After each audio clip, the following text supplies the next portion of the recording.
Assalamu alaikum dear viewers, this is me Muhammad Asif Zeb and I am working as a lecturer at Institute of Paramedical Sciences, Heber Medical University. Dear viewers, today I am going to discuss a test which is known as semen analysis test. So semen analysis test जब भी एक lab technologist या lab technician perform करता है तो he or she must have background knowledge and he must be an expert person. तो expertise कब आती है? जब हम बार बार प्रैक्टिस करते हैं, क्योंकि practice and reflection makes a man perfect. तो बैकग्राउंड नॉलेज अगर एक इंडिविजुअल्स जो कि एक लैब टेक्नोलॉजिस्ट या लैब टेक्नीशियन है उसके पास है और उसके पास और वो बार बार प्रैक्टिस भी कर रहे हैं और वो एक्सपर्ट बन रहे हैं, तो वो individual basically should perform semen analysis. और सीमन एनालिसिस कब परफॉर्म करते हैं या व्हाट इज द पर्पस और what is the importance of semen analysis? So semen analysis basically infertility को चेक करने के लिए परफॉर्म किया जाता है. इनफर्टिलिटी क्या है? इनफर्टिलिटी बेसिकली एक कंडीशन है कि जब एक couple after marriage and after 1 year of marriage they are unable to produce a pregnancy, so that condition is known as infertility. तो infertility या तो मेल की हो सकती है या फीमेल की हो सकती है, दोनों की हो सकती है. तो सीमन एनालिसिस तब परफॉर्म करते हैं जब इनफर्टिलिटी या एक कंडीशन हो. तो मेल के लिए उसमें अलग टेस्ट होते हैं और फीमेल के लिए अलग टेस्ट होते हैं और ये एट ए टाइम परफॉर्म किए जाते हैं. मींस मेल के लिए अलग और फीमेल के लिए अलग. तो मेल के जो इनफर्टिलिटी का एक टेस्ट है जो कि सिंपल प्रोसीजर है उसको हम कहते हैं सीमन एनालिसिस कहते हैं. न सिर्फ इनफर्टिलिटी को चेक करने के लिए बल्कि विजेक्टोमी को चेक करने के लिए या रिवर्सल विजेक्टोमी हम इसको कहते हैं. विजेक्टोमी मीन्स एक प्रोसीजर है जिसमें जो ट्यूब्स है जो कि टेस्टिस से आते हैं उसको ब्लॉक किया जाता है ताकि बर्थ कंट्रोलिंग के लिए बेसिकली विजेक्टोमी किया जाता है. या अगर विजेक्टोमी एक इंडिविजुअल ने की है और उसको रिवर्ट करना चाहता है तो आया ये विजेक्टोमी रिवर्ट सक्सेसफुल हुई है या नहीं हुई, तो उसके लिए भी सीमन एनालिसिस परफॉर्म किया जाता है. अब सीमन एनालिसिस जो टेस्ट है ये हमें क्या क्या चीजें या क्या कौन कौन से इंफॉर्मेशन हमें प्रोवाइड करती हैं? तो ये प्रोवाइड करती हैं कि आया स्पर्म प्रॉपर्ली प्रोड्यूस हुआ है या नहीं हुआ, या मुख्तलिफ ग्लैंड्स जो इन्वॉल्व है सीमन परफॉर्म करने के लिए, इधर दे आर फंक्शनली आर अनफंक्शनल, इधर दे आर फंक्शनल और अनफंक्शनल. और इसके बाद एजाकुलेशन फंक्शन को चेक करने के लिए भी सीमन एनालिसिस परफॉर्म किया जाता है. रिमेंबर वन थिंग कि अगर एक इंडिविजुअल का आपने सिर्फ एक टेस्ट परफॉर्म किया semen analysis one time, so this is not sufficient in order to label that either the person is infertile or not. मुख्तलिफ टाइम्स में मुख्तलिफ ड्यूरेशंस में 2 to 3 times semen analysis perform करना चाहिए. फिर इसके बाद लेबल करना चाहिए उस इंडिविजुअल के इधर he is infertile or not.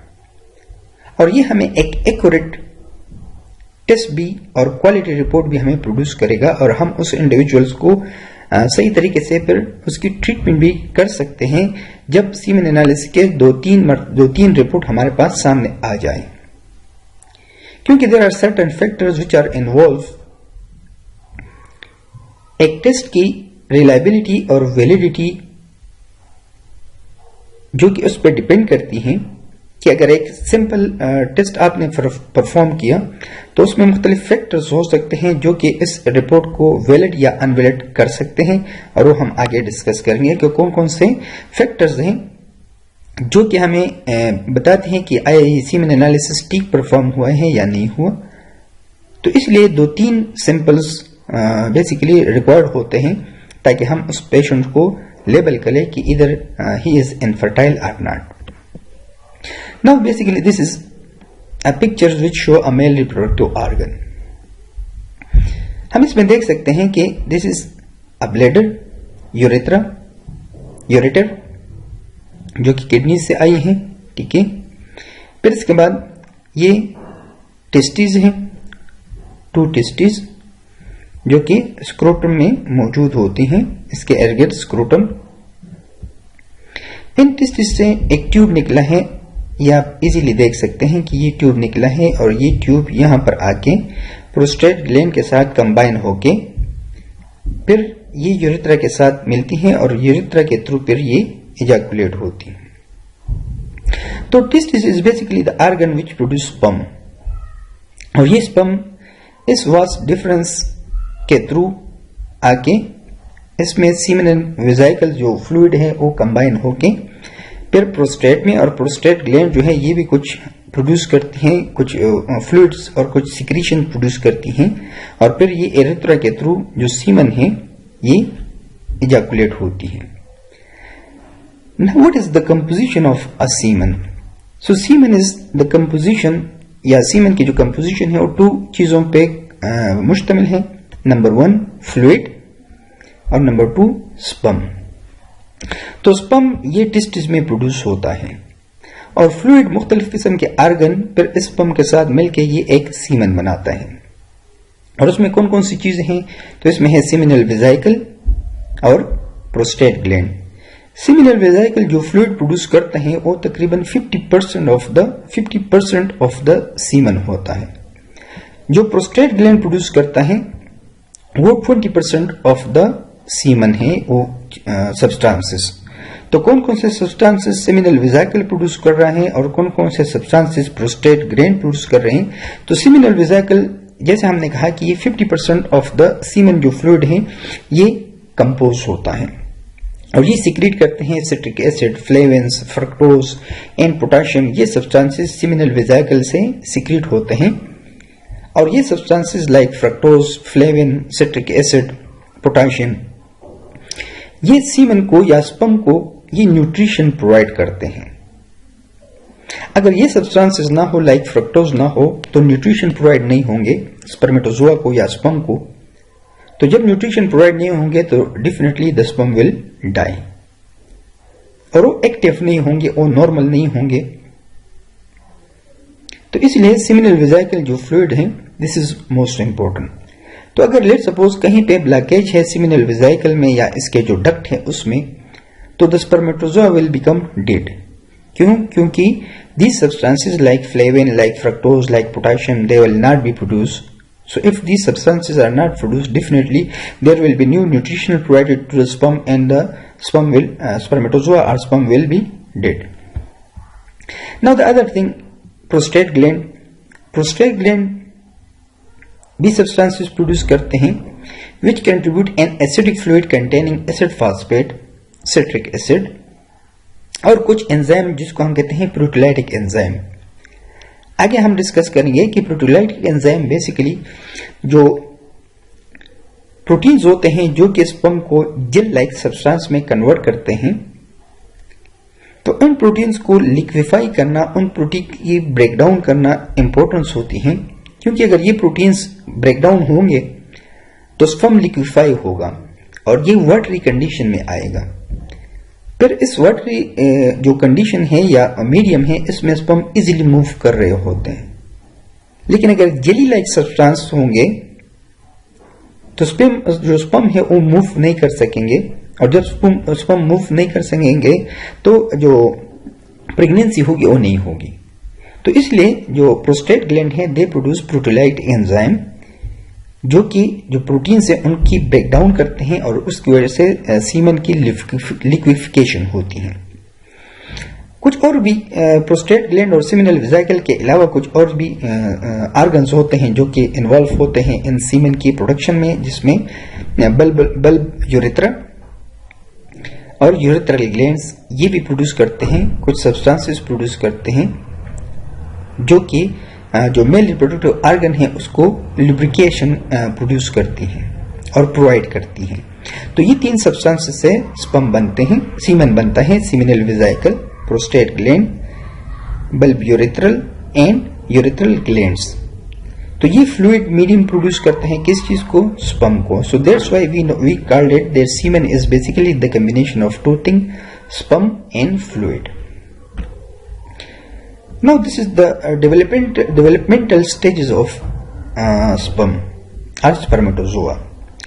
तो जो स्पर्म है या स्पर्मेटोजोआ है वो एक सिंगल सेल से बनता है जिसको हम कहते हैं स्पर्मेटोगोनियम। ये एक सिंगल सेल है जिसका ये न्यूक्लियस है और इसके इर्द गिर्द साइटोप्लाज्म है। इसमें जो ये नजर आ रहे हैं ये माइटोकॉन्ड्रिया है। फिर ये डेवलप होता है स्पर्मेटोसाइट में। स्पर्मेटोगोनियम डिवाइड होके स्पर्मेटोसाइट बनाते हैं। स्पर्मेटोसाइट पर डिवाइड होके स्पर्मेटाइड बनाते हैं। ये स्पर्मेटाइड है। अब इसमें और इस स्पर्मेटाइड में फर्क ये है कि स्पर्मेटाइड में ये टेल बनना शुरू हो जाता है और ये इसका न्यूक्लियस है जो कि स्पर्म का फिर हेड होता है और ये एक्रोसोम है जो कि स्पर्म का एक्रोसोम है, इसका एक पार्ट है। तो इसको हम कहते हैं स्पर्मेटाइड और ये स्पर्मेटाइड पर आगे जाके डेवलप होता है एक स्पर्म में। तो what is a single sperm? A single sperm is the combination of head, midpiece and tail. और इस टेल के थ्रू ये स्पर्म फिर मूव कर रहा होता है और इसकी मूवमेंट जो होती है वो इसी टेल के थ्रू होती है। ये मिडपीस है और इस मिडपीस में ये माइटोकॉन्ड्रिया है। हेड के दो पार्ट हैं और इस पार्ट को हम कहते हैं एक्रोसोम। तो ये डेवलपमेंटल स्टेजेस ऑफ स्पर्मेटोजोआ है। Now how to collect a semen for semen analysis. So there are different ways to collect a semen. So the most common and the most important is the masturbation technique. And for masturbation you have to provide a clean, simple container to a patient, and that patient will produce a sperm through technique of masturbation. But if it is not possible for the patient to collect semen through masturbation technique, he can also produce and collect semen for analysis through coitus interruptus technique. And in this technique, the patient will basically bring his partner with himself, and before ejaculation, he should withdraw his penis and ejaculate the semen in the clean container.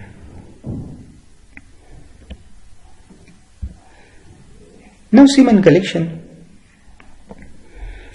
Semen collection is a very simple procedure and the patient produces basically through masturbation technique. But there are certain precautions which a patient should use, and that is abstinence period of 4 to 6 days. The patient must first pass urine, then he should wash his hand with soap and dry it, and then collect urine in a sterile open mouth container. Now normal semen analysis, that there are certain normal ranges for semen, and what are the reference ranges are normal ranges, that is volume, color, appearance, liquefaction time, viscosity, pH, sperm count, motility, morphology, leukocyte and RBCs. These are the parameters which are the part of semen analysis. So volume, what is the normal range of volume of a semen? 2 to 6 ml. Color gray yellow. Appearance opalescent or watery. Liquefaction time 30 minutes after collection. Viscosity, it is usually viscous. pH, alkaline pH, which range from 7.2 to 8.9. Sperm count 60 to 150 millions per ml. And motility, more than 70% of the sperm should be motile. at first hour and 50% at third hour after collection or ejaculation. Morphology: more than 70% of the sperm should have normal morphology. No leukocyte is usually present in semen, or it may be occasional, and there is no RBC present in semen. So this is basically the normal reference ranges of semen analysis. Now we use certain terminologies for semen analysis, and what are these terminologies? Like aspermia, if a person is unable to produce any semen, or if there is no ejaculation, so we call it as aspermia. Oligospermia or hypospermia, if the volume of the sperm is reduced. Hyperspermia, if there is increased volume of ejaculation. Now oligozoospermia, zoospermia is related to sperm. So oligo means reduce, zoospermia means low sperm count, that if a person have less than 30 millions per ml of sperm count, so this is known as oligozoospermia. Now polyzoospermia, if an individual have high sperm count more than 300 millions per ml, so that is known as polyzoospermia. Now asthenozoospermia. Asthenozoospermia means that there is absence or marked reduction in sperm motility. Means that if the motility score, which we will discuss later on, is less than 150, so that individual is known as asthenozoospermia. Oligoasthenozoospermia. Oligo means come, astheno means motility, zoospermia related to sperm count. So if an individual have low count with low motility, that is type as oligoasthenozoospermia. And another thing is necrospermia, means dead sperm. Necrospermia means that all the sperm in a semen analysis, if it is dead, so that is known as necrospermia. Now macroscopic examination of semen and its normal values according to WHO criteria, which they produced in 2010, said so according to this criteria, the normal appearance of a semen is whitish to grey or grey opalescent. So if the semen analysis is yellow in color, so it means that there is the individual is also suffering from jaundice. And if it is pink red, it means that there is some hemorrhages in the tubes that are responsible to produce semen. So hemorrhages को show करती हैं. Liquefaction time, जैसे हमने कहा कि normal 15 to 30 minutes हैं after collection of semen, लेकिन अगर ये मोर देन 60 मिनट्स हो, तो इट मीन्स कि जो स्पर्म होंगे वो जो जेली लाइक सब्सटेंसेस हैं उसमें ये ट्रैप हो रही हैं. तो ये प्रोस्टेट ग्लैंड्स है जो प्रोड्यूस करते हैं proteolytic enzyme. That proteolytic enzyme is basically absent in semen, so that's why there is no liquefaction of the sperm occur. Viscosity हमने कहा कि वाटरी है या विस्कस है. So if it is thick, ठीक है ना, अगर ये बहुत ज्यादा थिक है तो ये इंडिकेट करती हैं कि इसकी विस्कोसिटी बहुत ही ज्यादा है और फिर स्पर्म की मूवमेंट में ये डिफिकल्टी प्रोड्यूस करेगी और स्पर्म प्रॉपर्ली मूव नहीं कर सकेंगे, and again the person will lead towards infertility condition. Volume 2 to 6 ml volume है. अगर ये वॉल्यूम कम है या ज्यादा है तो अगेन इट शो एबनॉर्मेलिटी. तो अगर कम वॉल्यूम है, let suppose volume 1 less than 1 ml, तो ये सिमिनल जो वेसिकल है या प्रोस्टेट है उसको शो कर रही है कि सिमिनल वेसिकल ब्लॉक हो चुका है या प्रोस्टेट इनलार्ज हो चुका है, जिसकी वजह से उसने सिमिनल वेसिकल को ब्लॉक किया है. अगर सीमन वॉल्यूम हाई है तो ये स्पर्म को डाइल्यूट कर देगी, और स्पर्म अगर डाइल्यूट हो गए तो उसकी जो मोटिलिटी है और उसकी जो नॉर्मल काउंट है वो मेंटेन नहीं होगी, और वो शो करेगी कि इस पेशेंट का जो नॉर्मल काउंट है सीमन का वो कम है, स्पर्म का वो कम है.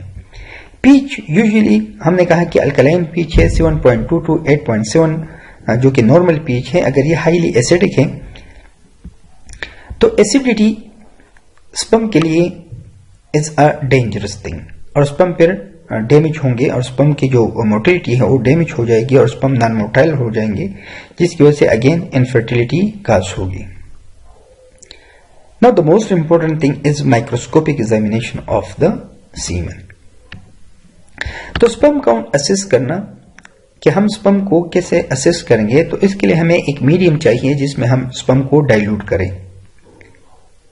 फिर चूंकि स्पर्म मोटाइल होते हैं इसलिए हमें उस मीडियम में ऐसे सब्सटेंसेस ऐड करने होंगे जो कि इस स्पर्म को नॉन मोटाइल करे ताकि हमें असेसमेंट में आसानी हो। तो उसके लिए 3.5% बफर फॉर्मल सलाइन आता है एक रिएजेंट फ्री फॉर्म में, वो यूज करते हैं। 3.5% बफर फॉर्मल सलाइन, फॉर्मलिन ये बेसिकली मॉर्फोलॉजी को प्रिजर्व करने के लिए ऐड किए जाते हैं। तो 1:20 डाइल्यूशन में हम इस डाइल्यूट में 3.5% बफर फॉर्मल सलाइन, इसमें हम 1:20 डाइल्यूशन लेते हैं और फिर इसको न्यू बार चेंबर में काउंट करते हैं। न्यू बार चेंबर पे मेरी एक वीडियो मौजूद है, आप उसको देख सकते हैं। ये उसका एक लार्ज स्क्वायर है, ये इसका एक लार्ज स्क्वायर शो किया है और इसमें हम स्पर्म को काउंट करते हैं। तो जैसे अब लेट सपोज 1 2 3 4 5 6 7 8 9 10 11 12 13 14 15 16 17 18 19 20 21 22 23 24। तो एक लार्ज स्क्वायर में हमें 24 नजर आए, इसी तरह दूसरे लार्ज स्क्वायर में 24, इसी तरह तीसरे और 4। तो 4 खानों में हमने काउंट करने हैं, जितने हमारे पास आए उन सबको जमा करें और इसको डाइल्यूशन जो फैक्टर है उससे मल्टीप्लाई करें। इस पे पूरी वीडियो मौजूद है तो आप उसमें से देख सकते हैं। फिर to convert mm3 into ml, तो हमने इसको मल्टीप्लाई करना है 1000 से, तो ये हमारे पास टोटल काउंट आ जाएगा। स्पर्म मोटिलिटी का मतलब है कि स्पर्म मोटाइल है तो इसमें कुछ मोटाइल होंगे, कुछ स्लगिश होंगे। तो this is the most important thing. तो इसको असेस करने के लिए हमें एक स्लाइड रिक्वायर्ड होगा, माइक्रोस्कोपिक स्लाइड। हम उसमें एक small pot of semen add करेंगे और उसके ऊपर कवर स्लिप रखेंगे जिसकी लेंथ और डायमीटर इतना हो 22 मल्टीप्लाई बाय 22 mm। और फिर थोड़ा सा वेट करेंगे और फिर इसके बाद माइक्रोस्कोप में इसको देखेंगे। तो हमें किन किन चीजों को असेस करना होगा? Progressively motile, non progressively motile and immotile. Means motile, sluggish और डेड स्पर्म, इन तीनों को हमने असेस करना है। और फिर इसके बेस पे तो हम प्रोग्रेसिव मोटाइल किसको कहेंगे? Forwarded movement and large circle.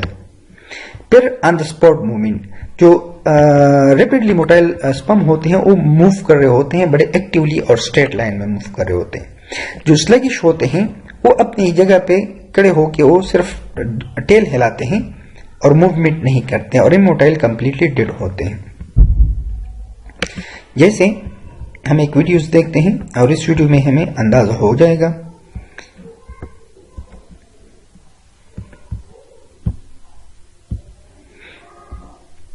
अब इस वीडियो में हम देख सकते हैं कि ये सीमन है माइक्रोस्कोपिक एग्जामिनेशन में और ये स्पर्म मूव कर रहे हैं।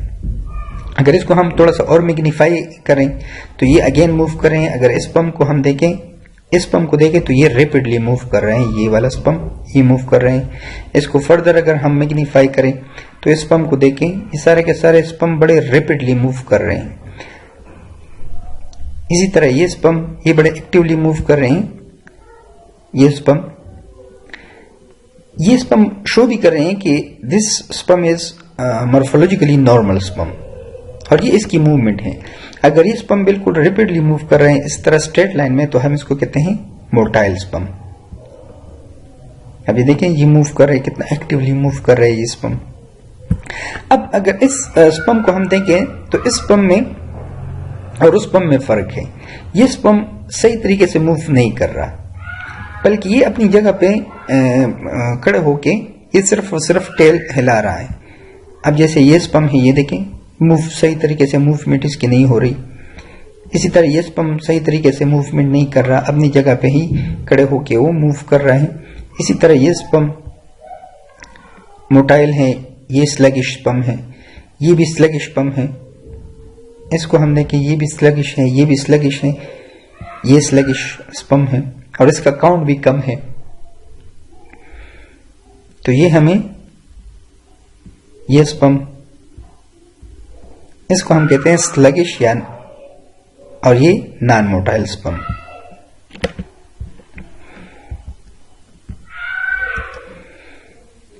अब 40 लेंस पे, पावर लेंस पे हम इसकी मोटिलिटी स्कोर भी चेक कर सकते हैं। तो इसकी ग्रेडिंग है 0, 1, 2, 3 और 4। ये 4 ग्रेडिंग है मोटिलिटी स्कोर को चेक करने के लिए। तो ग्रेड 0 में no movement at all, grade 1 moving with no forward progress, forwarded progression, move कर रहे हैं लेकिन सही तरीके से फॉरवर्डेड मूव नहीं कर रहा। ग्रेड 2 में हम उन स्पर्म को ऐड करते हैं जो कि स्लोली मूव कर रहे हैं। ग्रेड 3 में हम उन स्पर्म को काउंट करते हैं जो कि स्ट्रेट लाइन में मूव कर रहे होते हैं और रैपिडली मूव कर रहे होते हैं। और ग्रेड 4 में हम उन स्पर्म को ऐड करते हैं जो कि एक्टिवली और स्ट्रेट लाइन में मूव कर रहे होते हैं। तो हमने क्या करना होता है कि हमने स्पर्म को 200 स्पर्म को काउंट करने होते हैं और उन 200 स्पर्म में हमने उनकी परसेंटेज के लिहाज से फिर ग्रेडिंग करनी है कि लेट सपोज जो ग्रेड 0 है, जो कि मूव नहीं कर रहे, डेड स्पर्म है, उसकी परसेंटेज हम लेते 200 में से हमने 60 जो स्पर्म है उसको ऑब्जर्व किया जो कि डेड थे। तो 200 में तो 100 में से किसकी कितनी परसेंटेज होगी? 30%। इसी तरह ग्रेड 1 के स्पर्म, इस तरह ग्रेड 2 के स्पर्म, इस तरह इसके हमने परसेंटेज लेनी है। तो फिर इसकी परसेंटेज के बाद हम इसकी स्कोर निकालते हैं, टोटल स्कोर या मोटिलिटी स्कोर। तो मोटिलिटी स्कोर हम कैसे निकालते हैं कि 0 मल्टीप्लाई बाय 30 जो कि परसेंटेज है, ठीक है, ये इज इक्वल टू 0। फिर ग्रेड 1 मल्टीप्लाई बाय 10 जो कि परसेंटेज हमने निकाली है इज इक्वल टू 10। इसी तरह 2 मल्टीप्लाई बाय 15%, ग्रेड 2 के जो स्पर्म है 30, ग्रेड 3 के जो स्पर्म है वो 30 है, तो 3 multiply by 30 is equal to 90। Grade 4 के जो स्पर्म थे वो कितने थे? 15, तो multiply by 4 is equal to 60। इन सब को जब हम जमा करते हैं तो ये आते हैं 190। तो अगर एक इंडिविजुअल उसका मोटिलिटी स्कोर मोर देन 150 है तो हम कहते हैं कि इसके जो मोटिलिटी स्कोर हाई है तो स्पर्म आर एक्टिवली मूविंग। लेकिन अगर ये 150 से कम है तो फिर इसकी जो मोटिलिटी है वो एबनॉर्मल मोटिलिटी है और फिर हम उसको इंडिविजुअल्स को टाइप करते हैं एज ए इनफर्टाइल पर्सन और फिर उसकी ट्रीटमेंट होती है। तो मॉर्फोलॉजी के स्पर्म की मॉर्फोलॉजी कैसे देखते हैं? तो नॉर्मली स्पर्म जैसे हमने कहा कि इसका एक हेड है, मिड पीस है और फिर टेल है। तो अगर एक स्पर्म है उसका हेड ओवल है, सिमेट्रिकल भी है, आउटलाइन उसके बिल्कुल क्लियर है, उसकी जो लेंथ है 3 to 5 माइक्रोमीटर है और विड्थ उसके जो हेड है उसका है 2 to 3 माइक्रोमीटर। तो दिस इज नॉर्मल हेड, ठीक है। मिड पीस जो है 0.5 माइक्रोमीटर उसके विड्थ है, जबकि 7 to 8 माइक्रोमीटर वो लॉन्ग होता है और स्ट्रेट भी होता है। टेल 55 to 50 माइक्रोमीटर लॉन्ग होता है ये टेल। तो अगर इससे एबनॉर्मेलिटी, इससे आगे पीछे इसकी मॉर्फोलॉजी होगी तो वो मॉर्फोलॉजी एबनॉर्मल कंसिडर की जाएगी। जैसे ये अगर इस नॉर्मल स्पर्म को हम कंपेयर करें इसके साथ तो इसके जो हेड है वो लार्ज हेड है। अगर इस हेड को हम देखें तो ये स्मॉल हेड है, इस हेड को हम देखें तो ये डबल हेडेड है, इसको हम देखें तो ये 2 टेल्ड स्पर्म है, इसको हम देखें तो ये टेपर्ड है। अगर इस स्पर्म को हम देखें और इसको देखें तो इसके जो मिड पीस है और इसके मिड पीस इसमें फर्क है, इसका जो एक्रोसोम है और इसके एक्रोसोम को देखें तो इसमें फर्क है, ठीक है। इसी तरह इसके मिड पीस को देखें, this mid piece is lengthy as compare to this. So all these sperm are basically abnormal। ये एक और तरीके से हमने इसको स्टेन किया है जेम्सा स्टेन से, उसमें भी हम देख सकते हैं। अगर इसको हम देखें, स्पर्म को, इसकी मॉर्फोलॉजी को देखें तो ये कंप्लीटली राउंड है, जबकि नॉर्मल जो स्पर्म का हेड होता है और स्लाइटली ओवल होता है। तो इसको हम कहते हैं ग्लोबोस्पर्म, यानी इसका जो हेड है वो ग्लोब की तरह है। इसके टेल को हम देखें तो इसका टेल टूटा हुआ है और जुड़ा हुआ है एक दूसरे के साथ, ठीक है, तो ये एबनॉर्मल मॉर्फोलॉजी शो कर रही है। अगर इस हेड होगा हम देखें स्पर्म का, तो इसके हेड लार्ज इन साइज है, तो इसको हम कहते हैं मैक्रो हेडेड स्पर्म। इसी तरह अगर इस स्पर्म की मॉर्फोलॉजी को हम देखें तो ये मल्टी हेडेड स्पर्म है। तो again these are abnormal sperm. इस स्पर्म को अगर हम देखें तो इसके हेड कितने हैं, 1 2 3, तो ट्रिपल हेडेड स्पर्म। इसका एक्रोसोम जो है वो फटा हुआ है, तो अगेन एबनॉर्मल मॉर्फोलॉजी। इस स्पर्म को हम देखें तो इसको हम कहते हैं टेपर्ड स्पर्म, और इस स्पर्म का एक्रोसोम अगेन मिसिंग है। तो these are all abnormal morphologically sperm. ना कुछ और टेस्ट भी सीमेन एनालिसिस में परफॉर्म करते हैं, जैसे एंटीग्लोबुलिन टेस्ट। एंटीग्लोबुलिन टेस्ट कब परफॉर्म किए जाते हैं? बाज़ औक़ात यह होता है कि स्पर्म के अगेंस्ट एंटीबॉडीज प्रोड्यूस हो जाती हैं, इधर मेल में या फीमेल में। तो एंटीबॉडीज बेसिकली स्पर्म के इर्द गिर्द आके स्पर्म को डैमेज कर देती हैं, और उसकी जो मॉर्फोलॉजी है वो मॉर्फोलॉजिकली एबनॉर्मल हो जाते हैं। तो उसके लिए फिर हम टेस्ट करते हैं एंटीग्लोबुलिन टेस्ट। और एंटीग्लोबुलिन टेस्ट में हम क्या करते हैं कि हम स्पर्म लेते हैं, और जो पेशेंट है, जो इंडिविजुअल है जिसके सीमन है, उसी का सीरम हम उस पर ऐड करते हैं। या अगर फीमेल है तो फीमेल का सीरम हम उस सीमन पे ऐड कर लेते हैं, और फिर माइक्रोस्कोप में देखते हैं कि अगर स्पर्म एग्लूटिनेटेड है तो इट मीन्स कि एंटीबॉडीज जनरेट हुई है against sperm, which basically leads to infertility. तो ये एंटीग्लोबुलिन टेस्ट है।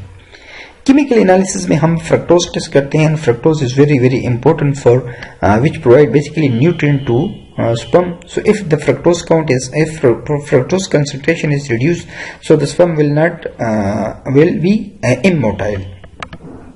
तो उसके लिए हम फ्रक्टोज टेस्ट परफॉर्म करते हैं केमिस्ट्री में।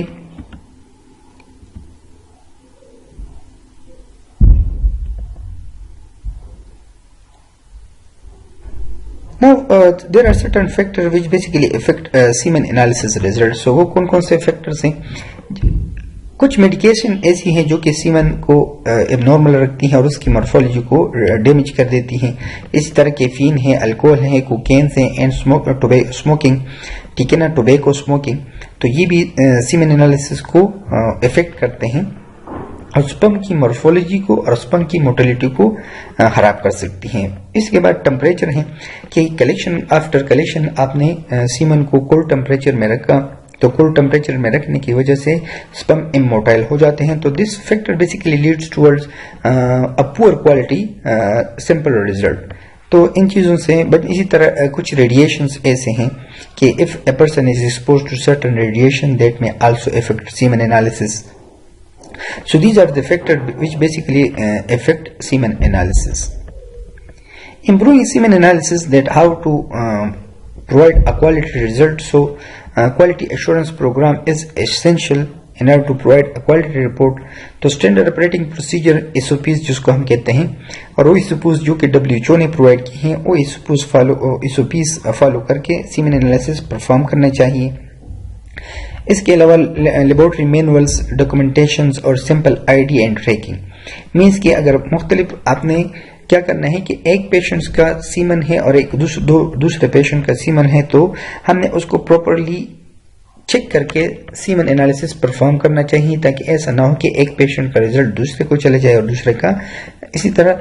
तो इस तरतीब से हम अपने जो रिजल्ट है उसको इम्प्रूव कर सकते हैं। एक और चीज which is most important and that is external quality control. External quality control ये है कि हम अपने टेस्ट को कंपेयर करें किसी दूसरे जो कि एक रेफरेंस लैब हो उसके साथ। हमने यहाँ पर सीमन एनालिसिस की, हम उसी सीमन को भिजवाएं एक रेफरेंस लेबोरेटरी में और फिर हम अपने रिजल्ट को उनके साथ कंपेयर करेंगे। तो इसको हम कहते हैं एक्सटर्नल क्वालिटी कंट्रोल।